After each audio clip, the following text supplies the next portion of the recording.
नमस्कार, तपाईँ अहिले हेर्दै हुनुहुन्छ समाचार पार्टी न्युज बुलेटिन। म सावित्रा कोइराला। विशेष गरी देश तथा विदेशका महत्त्वपूर्ण खबरहरू, दिनभरका प्रमुख समाचार लगायतका महत्त्वपूर्ण काम लाग्ने हेर्नै पर्ने समाचार, ब्रेकिङ न्युज अपडेट अनि आज दिनभर कहाँ के भयो, सम्पूर्ण जानकारी लिएर उपस्थित भइसकेका छौँ। हामीलाई अन्तिमसम्म हेर्नुहोला। हाम्रो मेहनतको लागि यो भिडियोमा एउटा लाइक अवश्य गर्नुहोला।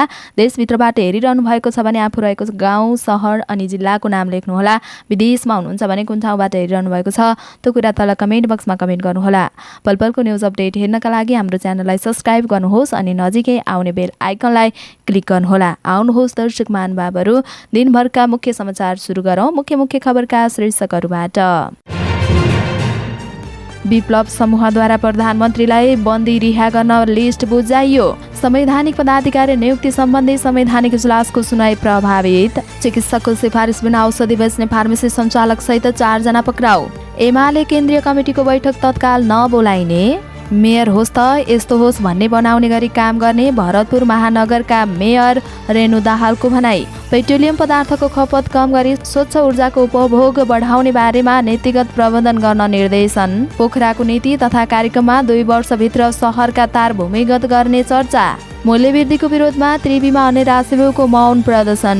रवि लामी छानेको राष्ट्रिय स्वतन्त्रता पार्टी दर्ता नगर्न भन्दै निर्वाचन आयोगमा उजुरी। निश्चित पेसामा चर्चित हुँदैमा राजनीतिमा योग्य नभइने शङ्कर पोखरेलको टिप्पणी। दलहरू गठबन्धनमा लिप्त हुँदा महँगीले जनताको ढाड बाँचिँदै गएको जनता समाजवादीका अध्यक्ष बाबुराम भट्टराईको दाबी। दोर्दी खोला जलविद्युत आयोजनाको आइपिओ बाँडफाँड। भारतीय फिल्म कम्पनीसँग विनय श्रेष्ठको सहकार्य र अफगानिस्तानमा भूकम्पमा परेर 250 जनाको ज्यान गयो, कैयौं घाइते।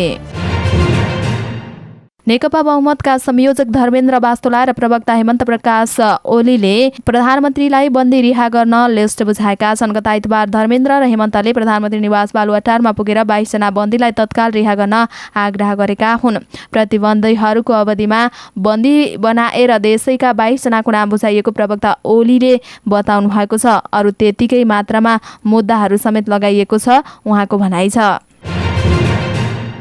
संवैधानिक पदाधिकारी नियुक्ति सम्बन्धी बुधबारदेखि हुने भनिएको सुनाई स्थगित भएको छ। कार्यवाहक प्रधान न्यायाधीश दीपक कुमार कार्की, न्यायाधीशहरू हरिकृष्ण कार्की, विशम्बर प्रसाद श्रेष्ठ, ईश्वर प्रसाद खतिवडा र अनिल कुमार सिन्हाको संवैधानिक इजलासमा उक्त मुद्दा बुधबारका लागि सुनाई तोकिएको थियो। तर राष्ट्रपति कार्यालयबाट सकल फाइल नआएपछि सुनाई स्थगित भएको सर्वोच्चका एक अधिकारीले जानकारी दिएका छन्। राष्ट्रपति कार्यालयले 52 संवैधानिक पदाधिकारीहरूको नियुक्ति सम्बन्धी सकल फाइल सर्वोच्च अदालतमा पठाएको थिएन।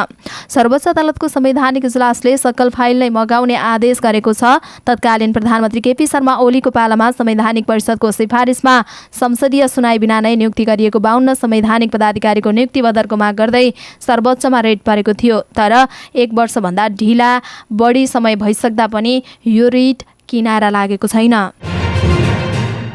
लागु औषध दुर्व्यसनमा परेका व्यक्तिहरूलाई चिकित्सकको सिफारिस बिना नै औषधि बेचबिखन गर्ने फार्मेसी सञ्चालक सहित 4 जनालाई प्रहरीले पक्राउ गरेको छ। पक्राउ पर्नेमा धादिङको गंगा जमुना गाउँपालिका 5 घर भई हाल काठमाडौँ तारकेश्वर नगरपालिका 5 लोलाङ स्थित गंगा जमुना फार्मेसी सञ्चालन गरी बस्ने 42 वर्षका दिलबहादुर कार्की, नुवाकोटको ककनी गाउँपालिका 1 स्थित स्थायी वतन भएका 22 वर्षका राजकुमार तामाङ, 22 वर्षीय सनु तामाङ र काठमाडौँ तारकेश्वर नगरपालिका 5 गोलढुङ्गा बस्ने 24 वर्षका सञ्जय तुवार रहेका छन्। गंगा जमुना फार्मेसीमा बिना इजाजत अवैध रूपमा औषधिहरू बेचबिखन गर्ने भन्ने सूचनाको आधारमा प्रहरीवित्त बालाजुबाट खटिएको प्रहरीले अनुसन्धानका क्रममा संलग्नता देखिएपछि उनीहरूलाई पक्राउ गरेको हो। प्रमुख विपक्षी दल नेकपा एमाले पार्टी केन्द्रीय कमिटी बैठक तत्काल नबोलाउने भएको छ। गएको 30 जेठमा सचिवालयको बैठक बसेको थियो। उक्त बैठकले स्थानीय चुनावमा पराजय बारेमा सामान्य छलफल गरेको छ। पार्टीभित्र अन्तर्घात भएको र सत्तारूढ दलहरूले गठबन्धन गरेको सिट संख्या घटे पनि एमाले प्रमुख शक्तिमै कायम रहेको निष्कर्ष सचिवालयको बैठकले निकालेको छ। तर चुनाव बारेमा स्थायी कमिटी, पोलिट ब्युरो र केन्द्रीय कमिटीमा भने छलफल भएको छैन।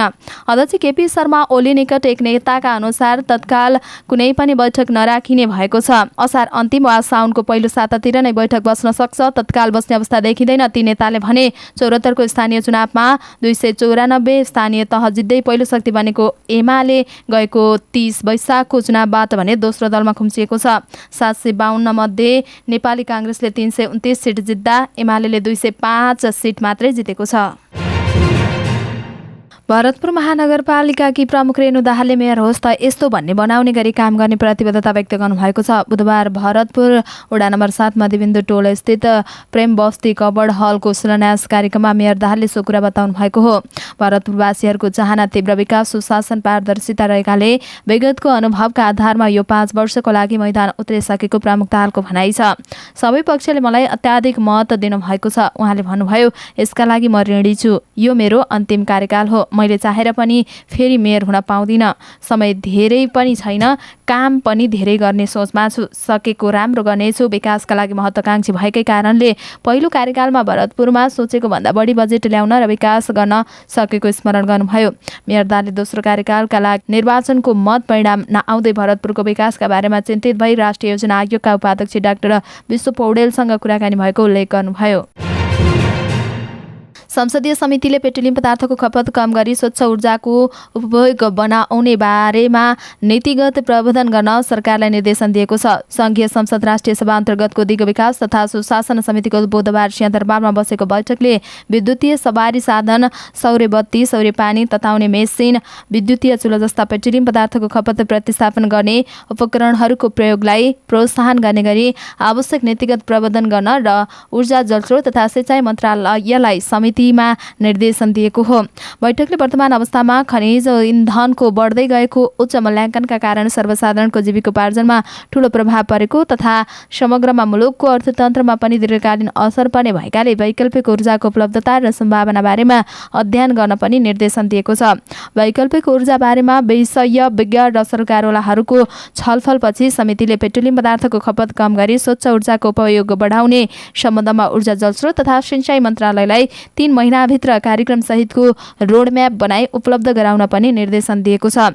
ज्येष्ठ सदस्यको हैसियतले समितिको सभापतित्व गरेका वामदेव गौतमले सीमावर्ती भारतीय बजारमा इन्धनको तस्करी भइरहेको भन्ने सम्बन्धमा जनगुनासो आएकाले सो बारेमा तत्काल अध्ययन र छानबिन गर्न नेपाल आयल निगमलाई निर्देशन दिएका हुन्। तत्कालीन पोखरा नगरपालिका हुँदाबाट नै सधैँ पोखरामा बिजुलीको तार भूमिगत गर्ने चर्चा भइरहन्छ। प्रत्येक वर्ष नीति तथा कार्यक्रममै समेटिँदै आएको यो योजना 74 सालमा पोखराको मेयर मानबहादुर जीसी निर्वाचित भएर आएसँगै पनि दोहोरिएको थियो। आफू निर्वाचित भएको करिब 2 वर्षपछि 76 मङ्सिर 27 गते पोखरा सिद्धार्थ चोक स्थित एउटा पोलमा गुल्जुल्टिएको तार काट्दै मेयर जीसीले भन्नुभएको थियो, अब 1 महिनाभित्र पोखराका मुख्य ठाउँमा गुल्जुल्टिएको तार हटेर छर्लङ्ग हुनेछ। तर मेयर जीसीको कार्यकाल सकिँदा पनि अव्यवस्थित तारलाई भूमिगत बनाउने योजना पार लाग्न सकेन। मुख्य चोकहरूमा, पोलहरूमा थप तार गुजुल्टिए। योजना र तयारी बिना नै तार काटेपछि सेवा प्रदायक संस्था समेत रोस्ट बने। अन्तिममा तत्कालीन मेयर जीसीले भन्नुभएको थियो, सोचे जसो सजिलो हुँदो रहेनछ, केही समय लाग्ने रहेछ। अघिल्लो पटकको विवादित र असफल बनेको पोखराको तार भूमिगत बनाउने योजना अहिले पोखरा महानगरले पुनः नीति तथा कार्यक्रममा समावेश गरेको छ। आगामी 2 वर्षभित्र मुख्य सहर क्षेत्रका टेलिफोन र अन्य तार हटाएर भूमिगत बनाउने घोषणा मेयर धनराज आचार्यले गर्नुभएको हो। आगामी 2 वर्षभित्र प्रमुख सहरीय क्षेत्रभित्रका टेलिफोनका तार र अन्य तार हटाई भूमिगत अप्टिकल फाइबर जडान गरिनेछ। नीति तथा कार्यक्रममा भनिएको छ, नेपाल विद्युत प्राधिकरणसँगको सहकार्य र लागत समझदारीमा बिजुलीका तार भूमिगत गरी सहरी जोखिम न्यून गरिने र सुन्दरता बढाइनेछ।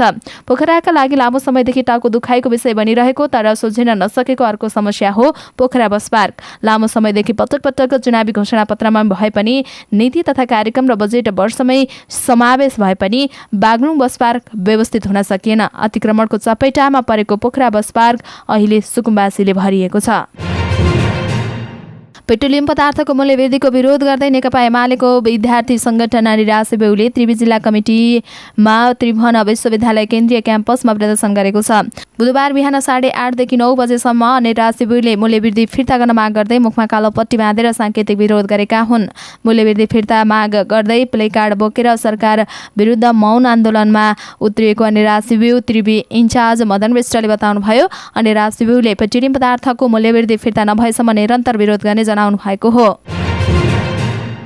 रवि लामिछानेले राष्ट्रिय स्वतन्त्रता पार्टी दर्ताका लागि निर्वाचन आयोगमा दिएको निवेदन खारेजको माग गर्दै उजुरी परेको छ। स्वतन्त्र उम्मेदवारी अभियान र स्वतन्त्र उम्मेदवारी घोषणा गरेका व्यक्तिहरूले निर्वाचन आयोगका दुई छुट्टै उजुरी दिएका हुन्। आयोगका प्रवक्ता शालिग्राम पौडेलले प्रमुख निर्वाचन आयुक्तज्यूलाई नै सम्बोधन गरेर निवेदन दिएको पुष्टि गर्नुभएको हो। अभियानका संयोजक डम्बर साहुले दिएको उजुरीमा पार्टीको नाममा स्वतन्त्रता शब्द प्रयोग गर्न नहुने माग गर्नुभएको छ। रविले राष्ट्रिय स्वतन्त्रता पार्टी घोषणा गर्दै मंगलबार निर्वाचन आयोगमा दल दर्ताका लागि निवेदन दिनुभएको थियो। निवेदन खारेजको माग गर्दै साहुले दिएको उजुरीमा लेखिएको छ, कुनै पनि व्यक्तिले राजनीतिक दलको आबद्ध हुन चाहँदैन र स्वतन्त्र रूपमा चुनाव उम्मेदवारी दिन र निर्वाचित हुन पाउने गरी संविधानले दिएको अधिकारी छिनेर स्वतन्त्रको नाममा पार्टी गठन गर्नु भनेको स्वतन्त्र उम्मेदवारमा भ्रम र अन्योलता उत्पन्न भएको छ। यस्तै स्वतन्त्र उम्मेदवारी घोषणा गरेका मनोज पण्डित, पुष्कर शाह, राजकुमार बजगाई र राष्ट्रिय स्वतन्त्रता पार्टी दर्ता रोकिपाऊ भनेर उनीहरूले पनि निवेदन दर्ता गरेका छन्। नेकपा एमालेका महासचिव शङ्कर पोखरेलले कुनै पनि पेसा व्यवसायमा सफल हुँदैमा राजनीतिक योग्यता नहुने बताउनु भएको छ। महासचिव पोखरेलले सामाजिक सञ्जाल फेसबुक मार्फत राजनीतिक योग्यता हुन त्यसैमा समर्पित हुनुपर्ने जनाउनु भएको हो। टेलिभिजनका प्रस्तुता रवि लामिछानेप्रति लक्षित गर्दै पोखरेलले लेख्नु भएको छ, निश्चित पेसा वा व्यवसायमा सफल वा चर्चित हुनु राजनीतिका लागि स्वतः योग्य हुनु होइन। पोखरेलले लेख्नु भएको छ। लामिछानेले मंगलबार राष्ट्रिय स्वतन्त्रता पार्टी घोषणा गर्नुभएको हो। महासचिव पोखरेलले भन्नुभयो, राजनीतिमा योग्य हुन त्यसैमा समर्पित हुनुपर्ने उल्लेख गर्नुभएको छ। राजनीतिमा योग्य हुन त्यसैमा समर्पित हुनुपर्छ, पोखरेलले लेख्नु भएको छ। जनता समाजवादी पार्टीका अध्यक्ष डाक्टर बाबुराम भट्टराईले राजनैतिक दलहरूले नेताहरू र सत्ता गठबन्धनको गणितीय खेलमा लिप्त हुँदा महँगी बढेर जनताको ढाड सेकेको बताउनु भएको छ। गठबन्धनको खेलमा लाग्ने तर अर्थतन्त्र र मूल्यवृद्धिको गणितीय अनिच्छुक रहने विडम्बनापूर्ण रहेको उहाँको भनाइ छ। हाम्रा दल नेता सत्ता गठबन्धनको अरिथमेटिकमा लिप्त रहनु तर अर्थतन्त्र र मूल्यवृद्धिको अलजेब्रा क्याल्कुलेसनमा अनिच्छुक र कमजोर रहनु विडम्बनापूर्ण छ। भट्टराईले आज ट्विट गर्नु भएको छ। विशिष्ट इन्धनको मूल्य वृद्धिले उत्पादन, ढुवानी, यातायातको लागत बढाएर सबैतिर महँगी बढेको छ। यो अच्चकाली महँगीले जनताको ढाड भाँचिँदैछ, खै सरकारी पहल, उहाँले प्रश्न गर्नुभएको छ। दोर्दी-खोला जलविद्युत कम्पनीको आइपिओ बाँडफाँड भएको छ। बिक्री प्रबन्धक सिद्धार्थ क्यापिटलका अनुसार स्वीकृत आवेदन मध्ये 2,01,996 आवेदकले 10 किताको दरले कम्पनीको आइपिओ हात पारेका छन्। थप 9 जना आवेदकको भने थप 1 किता गरी 11 किता शेयर पाएका छन्। कम्पनीले 26 जेठदेखि आइपिओ निष्कासन गरेको थियो। आइपिओमा 14,71,665 आवेदन परेको थियो, जसमा 14,70,783 आवेदन स्वीकृत भएको थियो। कम्पनीको आयोजना प्रभावित क्षेत्रका बासिन्दाका लागि बाँडफाँड गरी बिक्री हुन बाँकी रहेको र 97,840 किता सहित 21,95,509 किता साधारण शेयर निष्कासनमा ल्याएको छ।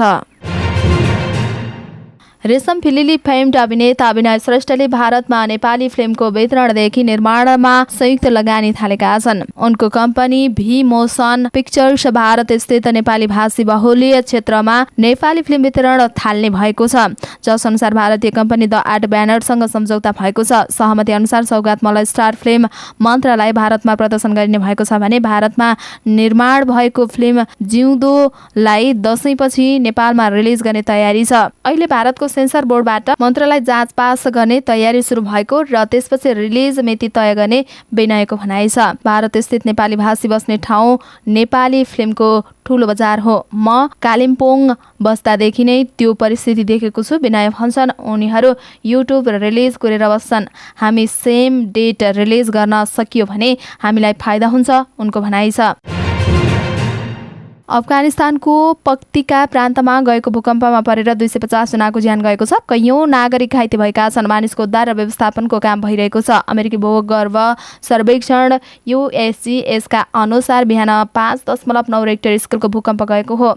दक्षिण पूर्वी अफगानिस्तानको खुस्ट सहरमा झन्डै 44 किलोमिटर टाढा भूकम्पको केन्द्रबिन्दु रहेको छ। भूकम्पको गहिराई 51 किलोमिटर रहेको छ। यो भूकम्पको धक्का अफगानिस्तान सहित पाकिस्तान र भारतको 500 किलोमिटर धेरै क्षेत्रमा महसुस गरिएको युरोपेली भूमध्यसागरीय भूकम्प विकास विज्ञान केन्द्रलाई उद्धृत गर्दै रोइटर्सले जनाएको छ। अफगानिस्तान सरकारका प्रवक्ता बिलाल करिमीले तत्काल उद्धार, राहत तथा थप प्रकोप रोक्नका लागि आवश्यक टोली परिचालन भएको बताउनु भएको छ।